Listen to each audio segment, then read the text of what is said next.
I recently met an older man named Joe.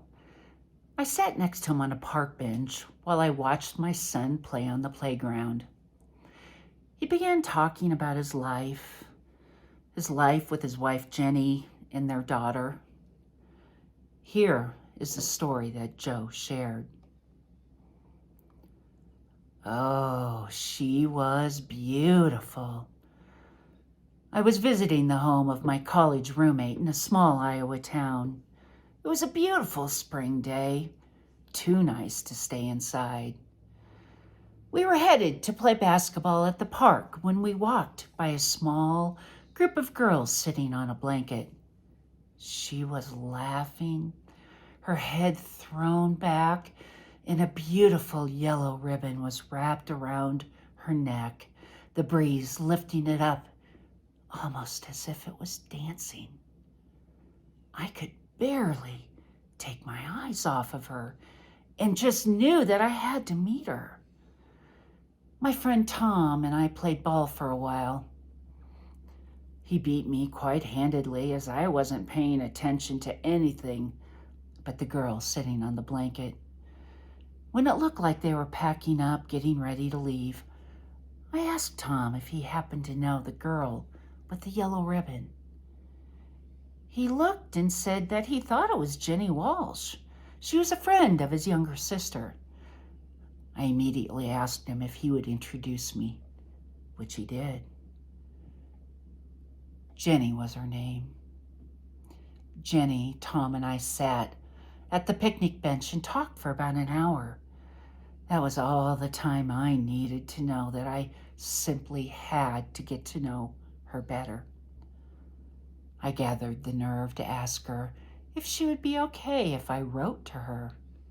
Shockingly, she said that would be fine. We exchanged addresses and Tom and I left for his home.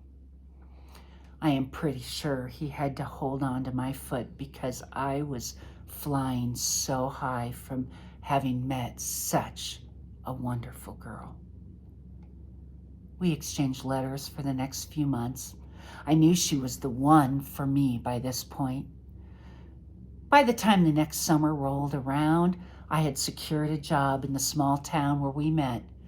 Tom's family had agreed to let me live with them for a couple of months. Jenny and I saw each other frequently that summer. She was so beautiful. But there was one thing I always found just a little odd. No matter what we were doing or what she was wearing, she always wore the same yellow ribbon around her neck.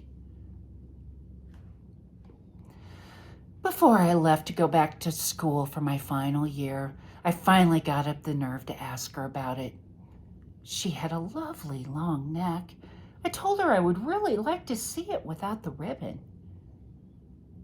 When she refused to take it off, I asked her if she would please tell me why she always wore it.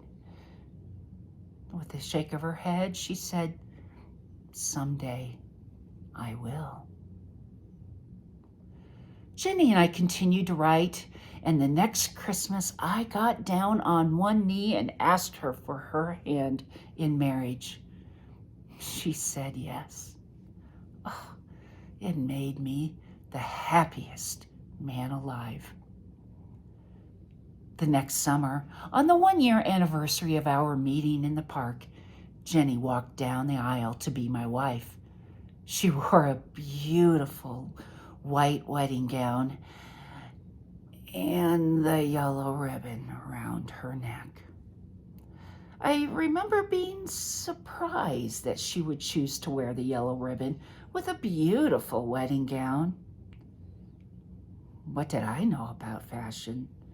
She was walking down the aisle towards me, and that was all that mattered.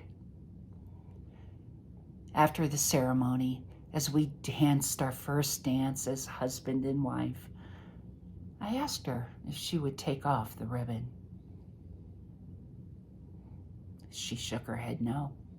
And when I asked if she would tell me why it was so important to keep it on, she told me, "Someday I will." 2 years later, I took Jenny to the hospital to give birth to our one and only child. When she arrived, she was given a hospital gown. She came out of the bathroom with her clothes neatly folded, wearing her hospital gown and the yellow ribbon around her neck. I asked her if she wouldn't be more comfortable without it. She shook her head, and I asked why. She kept quiet.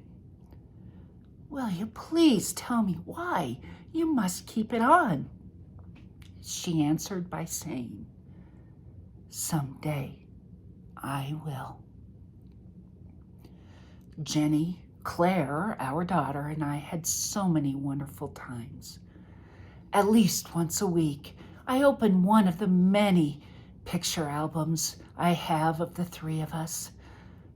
I'm so thankful for those albums that Jenny spent so much time putting together. I can still see her bending over those albums, taping down pictures, writing down memories. Sometimes in the middle of the night, I would come downstairs to see her working on the albums. I would give her a little shoulder and neck rub, as I knew her neck must be hurting from the hours of being bent over. One night, I began to pull at the end of the yellow ribbon so I could give her a proper neck rub without that thing getting in the way. She quickly reached up and stilled my hands, stopped me from pulling it off. "Why, Jenny? Can you tell me why you must keep this on?" She quietly said, "No, but someday I will."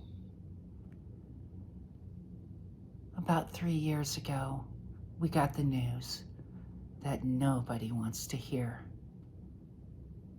Jenny was very ill and had a hard time getting out of bed. Her doctor informed me that she had a very short amount of time left.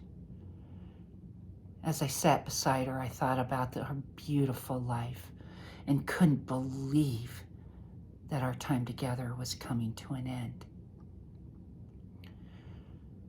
When her breath became shallow and it was hard for her to open her eyes, I picked up her hand and said, "Jenny, I love you so much, and you will be missed. Before you go, many times you have promised me that you would tell me why it was so important for you to leave this yellow ribbon around your neck. It's time, Jenny." Finally, she said in a very weak voice, "I love you too, Joe. Yes, it is time. I would rather show you than tell you. Please take off my ribbon." I slowly reached up and oh so gently lifted her head off the pillow enough to grab the ends of the old faded ribbon. Slowly, I pulled on the ends until